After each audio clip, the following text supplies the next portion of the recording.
승리와 성화에 대하여 두 번째 시간.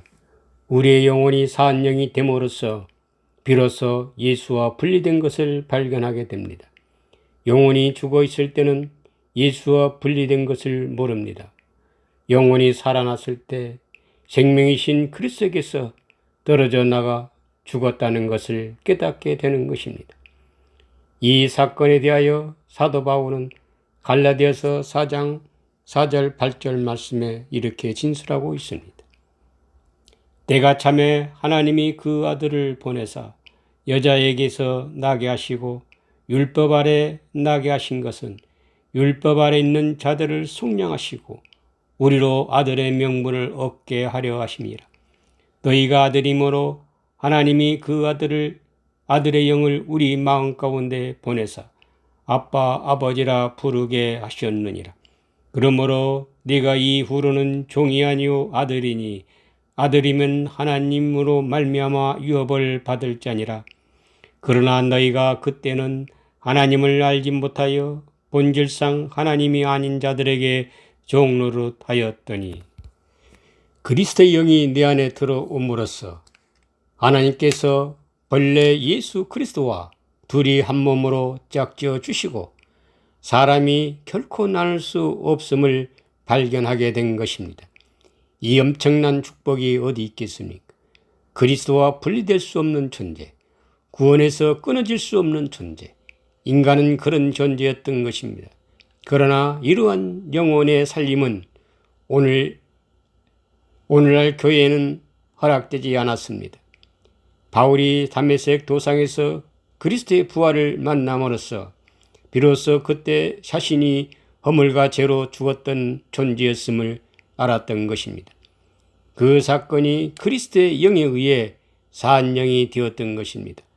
대속의 은혜를 영적으로 경험하지 않았어도 믿음으로 받아들이는 것처럼 증인들의 영적 사건을 믿음으로 받아들이는 것입니다. 또한 우리가 결코 잊지 말아야 할 것이 있습니다. 그것은 하나님께서 그리스도의 영을 하늘에서 빛처럼 각 사람에게 불어 넣는 것처럼 생각하면 안 됩니다. 예수 그리스도는 각 사람 안에 한 몸으로 존재하는 생명입니다. 다만 분리되어서 내가 인식하지 못할 뿐입니다. 그 존재 상태가 죄이며 네크로스로 죽은 것입니다. 이 상태를 인정해야만 대속의 은혜를 받아들일 수 있는 것입니다. 대속의 은혜를 받아들임으로써 우리는 하나님의 아들의 명분 예수 이름을 선물로 받게 된 것입니다. 이 예수 이름으로 구원을 이루라고 말입니다. 아직은 그리스도 부활과 연합을 이룬 것은 아닙니다. 그러므로 아들의 이름을 가졌을 뿐 아들은 아닙니다. 마치 집행유예와 같습니다.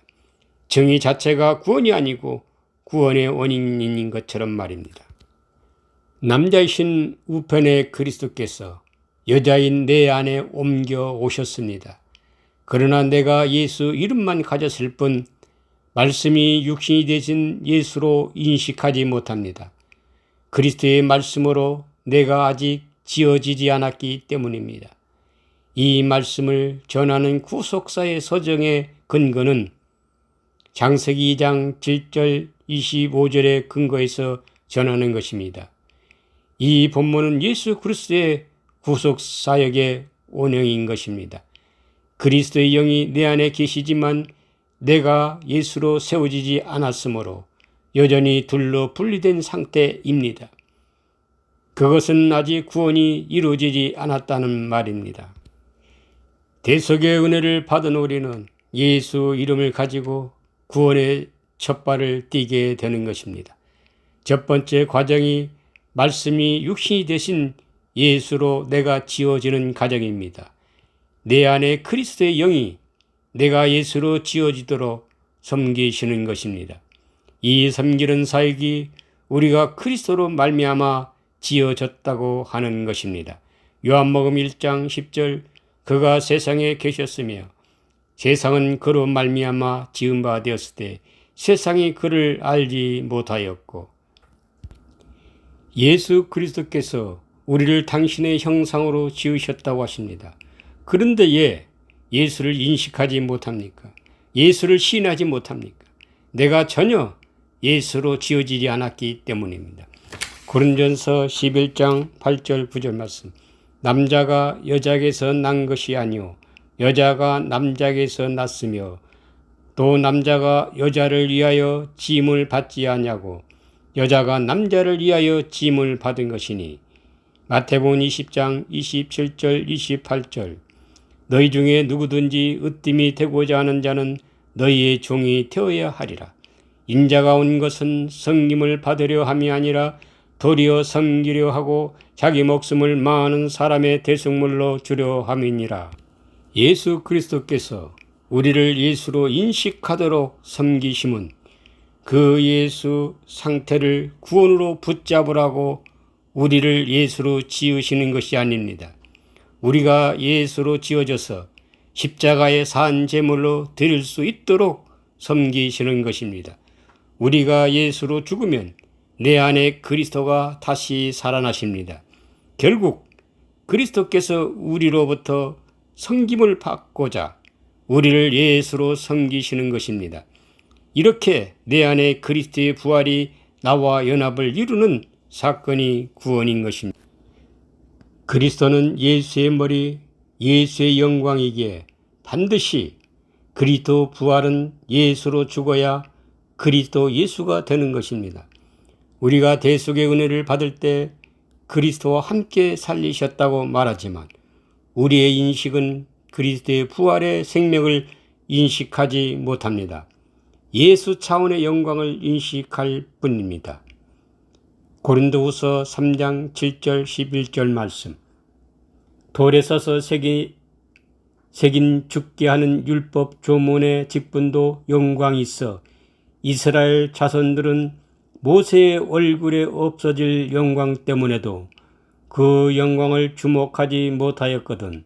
하물며 영의 직분은 더욱 영광이 있지 아니하겠느냐. 정죄의 직분도 영광이 있은즉 의의 직분은 영광이 더욱 넘치리라. 영광되었던 것이 더 큰 영광으로 말미암아 이에 영광될 것이 없으나 없어질 것도 영광으로 말미암았은즉 길이 있을 것은 더욱 영광 가운데 있느니라. 모세 얼굴에 나타난 영광은 예수의 영광이었습니다. 그 영광도 백성들이 감히 주목하지 못할 만큼 영광스러웠습니다.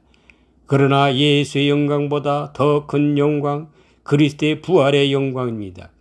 모세의 얼굴에 나타난 예수의 영광은 없어져야 할 영광이었습니다. 그 예수 영광에 우리의 신앙이 고정되면 그리스도의 부활은 오지 않습니다. 예수로 지어져야 그리스도의 부활의 영광을 볼 수 있는 것입니다. 우리가 나아가야 할 구원의 자리가 십자가 넘어 그리스도 부활의 자리입니다.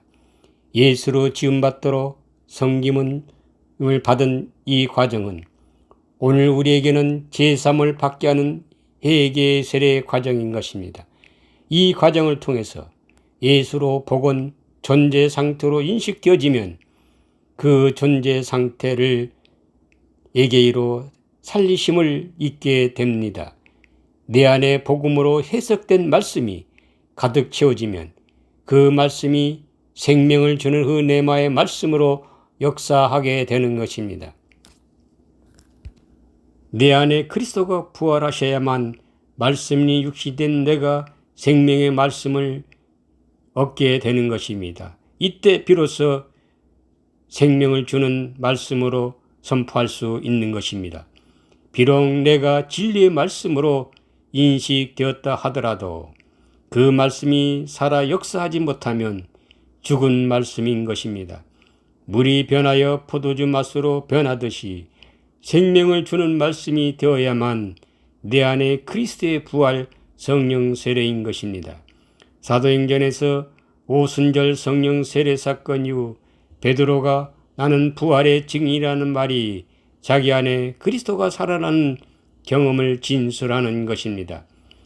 사도행전 2장 32절 33절 말씀, 이 예수를 하나님이 살리신지라 우리가 다 이 일의 증인이로다.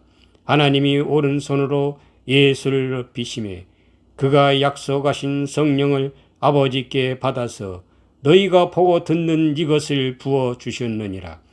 예수께서 당신이 십자가에 죽으시고 다시 살아나실 것이라고 말씀하시고 그 말씀대로 살아나셨습니다. 십자가 부활 예수 안에 그리스도의 살아나심입니다. 이와 같이 베드로도 똑같은 그리스도의 부활을 경험한 것입니다. 우리 육체가 그리스도의 부활을 경험한다는 말입니다. 모세도 떨기나무 가운데서 그리스도의 부활을 만났습니다. 자기 육체 안에서 그리스도의 부활을 만난 것입니다. 기독교는 이 엄청난 축복을 약속받았습니다.